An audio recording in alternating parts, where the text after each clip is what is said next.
Well, I thought it would be good to do like a wee update on this Mustang that I've been modding recently, fairly recently, since I bought it, maybe a month or so ago. The video's up there if you've not seen that yet. Um, this is just one of the Squier FSR models, just to recap. Obviously got the competition stripe. This is the red one, clearly. And it's good actually that Squire released these, I think, again, because they were pretty cool when they released them before. But I felt the colours were a bit bland before. You just got the black and the sort of dark blue colour, which is fine, but I just thought it probably would sell a bit more if they'd done them in interesting colours, and luckily now they do. Um, they actually do a white with a black stripe as well. They do a Lake Placid blue, I think, and you also get an orange one as well now, I think. So there's quite a few different colours you can choose from. But when I unboxed this, as you would have seen in the last video, they're not perfect out of the box, to be fair. The frets were really scratchy. The fingerboard felt really dry. The neck, particularly, felt really unfinished. Um, and just in general, the pickups are not great. The hardware's it's functional, but again, it's not great. So I've done quite a few things to this guitar. So I just thought I would take you through what I've done, how easy it was, and what I kind of used. So when I first got it, the neck was what needed the most attention. Particularly feel at the back, but also the scratchy frets and the dry fretboard. So I basically just took the neck straight off, and I sanded the back of it with really fine grit sandpaper. I think what I sanded it with first was 1500 grit, and that actually got it feeling really, really smooth. And then what I did after doing that a couple of times, sanding it, got it feeling really smooth, was you don't have to do this. But somebody suggested to me that boiled linseed oil is quite nice just to finish it off and get a sort of a very soft sheen, and just protects the wood a bit better. So I got like boiled linseed oil. It's very cheap. You can get it online, and just a wee bit of basically kitchen roll is what I use, kitchen tissue, and just sort of covered the neck. Now you don't have to soak it on, just a wee small amount, just enough to cover the neck and to get a very, very slight sheen.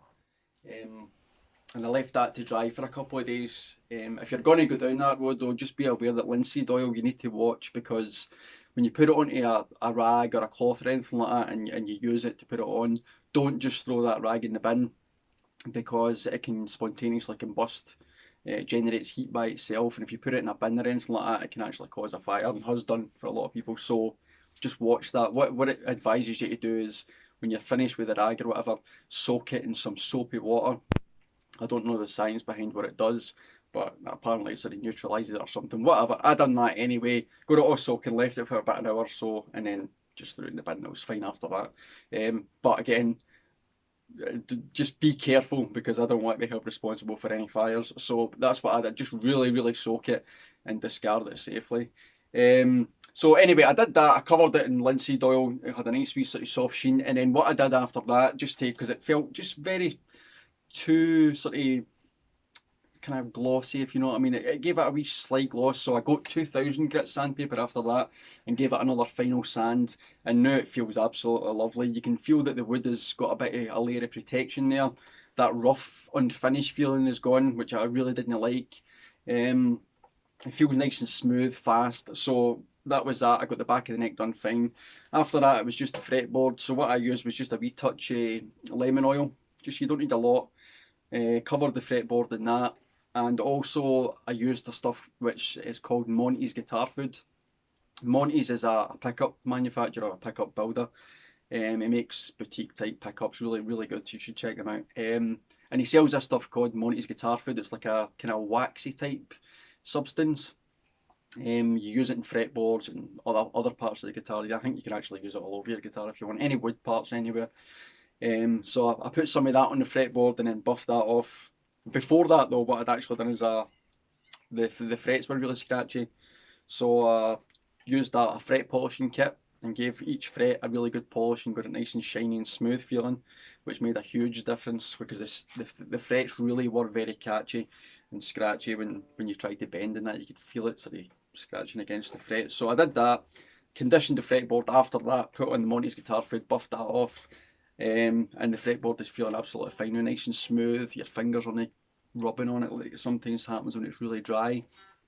Um, Then after that, basically it was a case of getting to work on the hardware and stuff. So I did a few different things to this.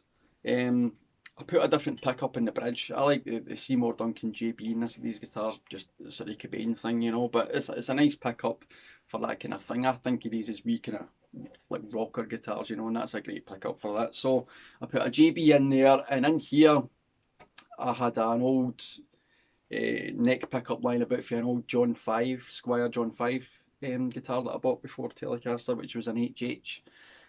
So I put that in the neck because it's a nice enough pickup, and to be honest, 90% of the time I'm on the bridge anyway, so I wasn't really too fussed about putting anything particularly fancy in here.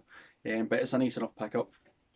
I also added, this is just another thing that I fancied myself, was a wee push button kill switch. I've had guitars before which has had a kill switch with a switch like that, but I don't really find them particularly good for that purpose. And I remember trying a cork guitar once.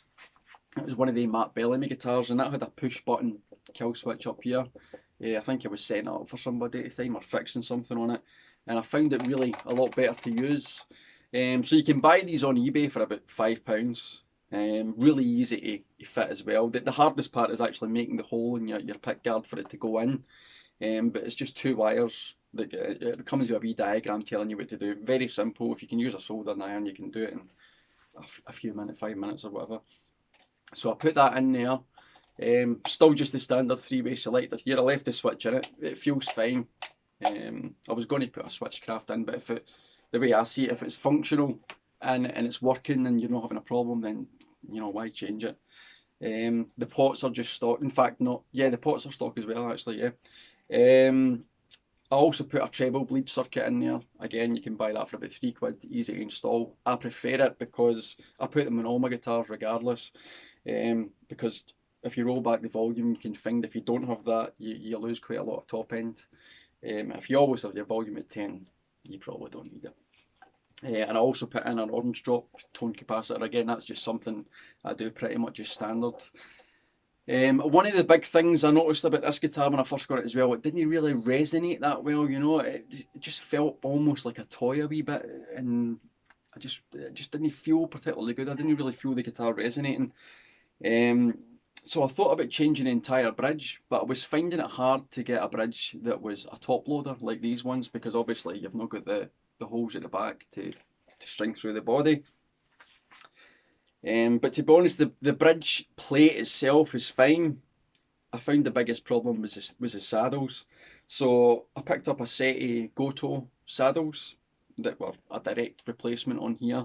It's just made of better materials, less rattly. I mean, the wee screws in it are nice and snug in there. I put them on, they were like £30, which is, again, it's not much money. And the tuners that come on these are, for my money, they're terrible. So what I did is I bought a set of Vanson locking tuners. You can buy these as well. These are really good, actually. I mean, don't let anybody tell you because these are Vanson, but they're made in Korea. But they're not any of your top brands like Goto or Wilkinson or anything like that. But they're as good as any of them. Actually, I'm pretty sure Reverend use these they don't call them Vanson on the Reverend one, they're just called Reverend locking tuners. Now, Reverend make good guitars that are made in Korea, and these are Korean made, and I'm pretty sure they get them for the same company. I put a set of these on. These cost about £30 as well. Again, a direct replacement, you don't have to drill anything. You just get the 6-in-line ones, fit straight in there. And it means when you're tuning up, it's a lot easier. You just pull the string through, tighten at the back and tune up. That's it. It's as simple as that. There's none of this winding and having to get it caught underneath or anything like that. So much simpler and far more stable. Again, that's something I put in all my guitars as locking tuners. So I bought a set of them, and the last thing that I did was, I think that was it actually. I think that was the last thing I did was put the tuners on it. A decent set of strings. And what I found made the biggest difference was these saddles for sure. The guitar just resonates so much more, a lot better. It's just got a much better feel to it. You don't get any, as I say, you don't get any rattles or anything like that. It's really stable. And I would definitely recommend anybody getting one of these guitars. One of the best upgrades you'll do is changing these saddles. It made such a difference in mine. But other than that's pretty much it. I don't really envisage doing anything else to this guitar. I was thinking maybe because I do like the HS more than anything. I like how HS looks on these guitars. I was going to get a different pick guard. Again, you can get that on eBay, and get it with the single coil in here. There's a seller on eBay, I don't remember his name, and he does the pick guards for these guitars. You can either get an HH, SS, or HS. But if you contact him, he'll do pretty much anything for you. If you just ask him and just say this is what I would like, he'll make it up for you. So it's really good that way. Again, that's about 25 quid or something to get that. So to be honest, I probably spent the value of the guitar again on this guitar, but it's worth it. Otherwise, it would never be a gigging quality instrument. When you first get them, they're decent, but for me, these are just a great modding bass. You've got the neck and the guitar, put a wee bit of work in the neck, and if you want to make it a really good guitar, do whatever you want with the pickups. You don't have to spend a fortune in pickups to get good ones. And upgrade that hardware. Again, you don't have to spend a huge amount of money, and at the end of it, you've got a really good, nice, playable, giggable guitar that plays well and sounds really good. So if you're willing to put in that wee bit of effort when you first get it, and it's no difficult stuff, it'll definitely sound a lot better. And the only thing I missed here was that I lubricated the nut. I think it's just a plastic nut on these. I've not found any issues with mine. See, once you lubricate it with something like maybe Big Ben's nut sauce, or even a pencil, a wee bit of graphite in there, just enough so it's not catching or pinging. If you're getting any pings, you really want to try and lubricate that nut. Some people will change it. If I was getting any issues with the nut, I would change it. Again, it's not really a difficult. It's not an expensive thing to do. You'd maybe want to get an actual luthier to thing with the slots for you. But mine's just fine, so I don't have any plans on changing it. But yeah, that's it. Now fully modded, up to scratch, playing really well, sounds great, stable, and yeah, all in all, it's been a great wee guitar. And I was actually thinking about maybe getting the white one, and doing something with that as well, maybe something a bit different. I don't know whether I will, because I get lucky with that other classic vibe one that I got.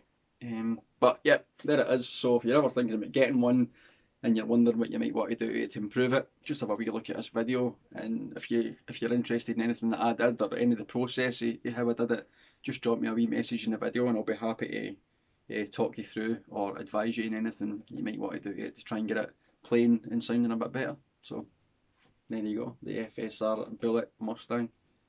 Great wee guitar.